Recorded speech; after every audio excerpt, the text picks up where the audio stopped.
বাংলাদেশ পাকিস্তান ভাই ভাই আগে ভাগে বাড়ি যায়। প্রথমে পাকিস্তানকে, এরপর বাংলাদেশকে হারিয়ে বাড়ির পথ ধরিয়ে দিল নিউজিল্যান্ড। শান্ত রানে ফেরার দিনে হেরে গেল বাংলাদেশ। হতাশ, চরম হতাশ নাজমুল হোসেন শান্ত। ডুয়ার ডাইনাসে শুরুটা দুর্দান্ত করেছিলেন দুই ওপেনার তানজিদ তামিম আর নাজমুল হোসেন শান্ত। তাদের ওপেনিং জুটি থেকে আসে 45 রান। তবে 24 রানে তামিম বিদায় নেওয়ার পর শুরু হয় উইকেটের পতন। প্রথমে তাহিদ হৃদয় 24 বল থেকে 7 রান করে ফেরেন। এরপর ক্রিজে এসে আরো একবার ব্যর্থ মুশফিকুর রহিম। মুশফিকের যে বদ অভ্যাস চোখে পড়েছে বারবার, সেটি আজও করেছেন। রানের চাপে পড়তেই প্রথাগত শট বাদ দিয়ে স্লগ সুইপ নয়তো রিভার্স সুইপের রাস্তা ধরেন। রাউলপিন্ডিতে আজও একই কাজ করেছেন। ব্রেসওয়েলের বলটা অবশ্য মারার মতো ছিল, কিন্তু রান করায় ভুগতে থাকা ইনিংসের শুরুতেই হাঁসফাঁস করতে থাকা মুশফিক স্লগ সুইপ করতে গেলে বল উঠে যায় আকাশে। মিড উইকেটে বাউন্ডারিতে সোজা রাসিন রবীন্দ্রার হাতে 5 বলে 2 রান করে ফিরলেন মুশফিক। এরপর আরেক অভিজ্ঞ ব্যাটার মাহমুদুল্লাহ খেল দেখালেন বটে, যাকে আগের ম্যাচে দলে রাখা নিয়ে অনেক কানাঘুষা। দলের পক্ষ থেকে চোটের কথা বলা হলেও অনেকেই এর মধ্যে অন্য কিছু খুঁজেছেন। আজ দলে ফিরে সেই মাহমুদুল্লাহ যা করলেন, সেটাতে অভিজ্ঞতার ছাপ অনুবীক্ষণ যন্ত্র দিয়েও খুঁজে পাওয়া অসম্ভব। হৃদয়ের পর মুশফিকের দ্রুত বিদায়ে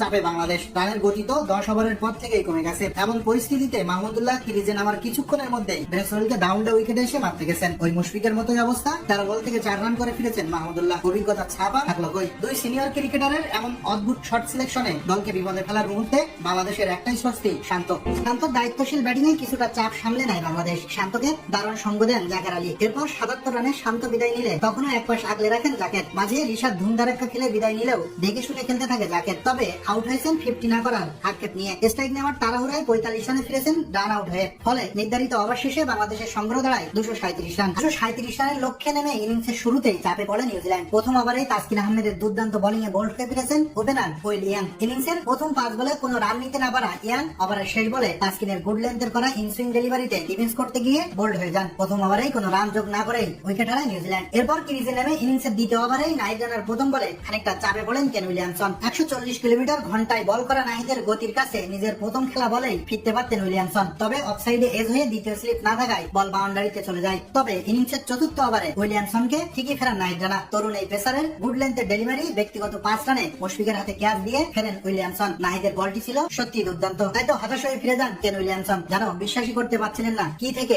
কি হয়ে গেল। সেখান থেকে দারুণ এক জুটি গড়েন ডেভিড কনওয়ে আর রাসিন রবীন্দ্রা। শুরুতে চাপে পড়া নিউজিল্যান্ড এই দুই ব্যাটারের জুটিতে দারুণ ভাবে ঘুরে দাঁড়ায়। তবে এরপর বিপজ্জনক হয়ে ওঠা ওই জুটি ভাঙেন মুস্তাফিজ। কনওয়ে 30 রানে আউট হলেও 50 তুলে নেন রাসিন রবীন্দ্রা। এরপর টম লাদানকে নিয়ে গড়েন আরো এক দুর্দান্ত পার্টনারশিপ। সেই সাথে তুলে নেন দারুণ এক সেঞ্চুরি। আর তাতেই ম্যাচ থেকে ছিটকে যায় বাংলাদেশ। তখন নিশ্চিন্তে ডিনারে কি মেনু তাই যেন খুঁজছেন কি অধিনায়ক শার্টনার। শেষ পর্যন্ত হেসে খেলে ম্যাচ জিতে নেয় নিউজিল্যান্ড। এই জয়ে সেমিফাইনাল তাদের নিশ্চিত। আর টানা 2 ম্যাচে বাড়ির পথে বাংলাদেশ। বাংলাদেশ পাকিস্তান ভাই ভাই একসাথে বাড়ি যায়।